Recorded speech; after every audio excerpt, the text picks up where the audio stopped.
கர்நாடக மாநிலம் மைசூருவில் உள்ள பிரபல ஓட்டலில் பிரதமர் மோடி தங்கியதற்கான கட்டணத்தில் ரூபாய் 80 லட்சத்தை ஓராண்டாக செலுத்தாமல் பாக்கி வைத்திருப்பதாக புகார் எழுந்துள்ளது.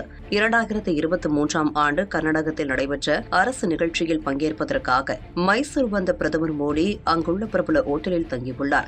தேசிய புலிகள் பாதுகாப்பு ஆணையம் மற்றும் வனத்துறை அமைச்சகம் இணைந்து 2023 ஏப்ரல் 9 முதல் 11ஆம் தேதி வரை இந்த நிகழ்ச்சியை நடத்தியிருந்தது. இந்நிலையில் மோடி தங்கியதற்கான கட்டணத்தில் ரூபாய் 80 லட்சத்தை ஓராண்டாக செலுத்தாமல் பாக்கி வைத்திருப்பதாக ஓட்டல் நிர்வாகம் புகார் அளித்துள்ளது. மேலும் மார்ச் 22 மற்றும் மே 21 என அடுத்தடுத்து நினைவூட்டல் கடிதம் அனுப்பியும் இதுவரை வாடகை பாக்கியை செலுத்திக் கொள்ள என ஓட்டல் நிர்வாகம் தெரிவித்துள்ளது.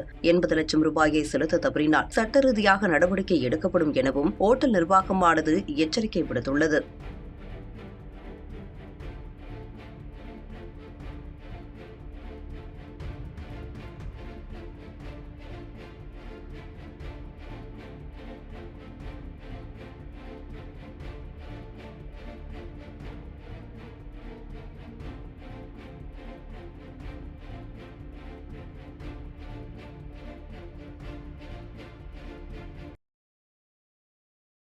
செய்திகளை உள்ளது உள்ளபடி தெரிந்து கொள்ள ரெஃப்ளெக்ட் நியூஸை சப்ஸ்கிரைப் பண்ணுங்க.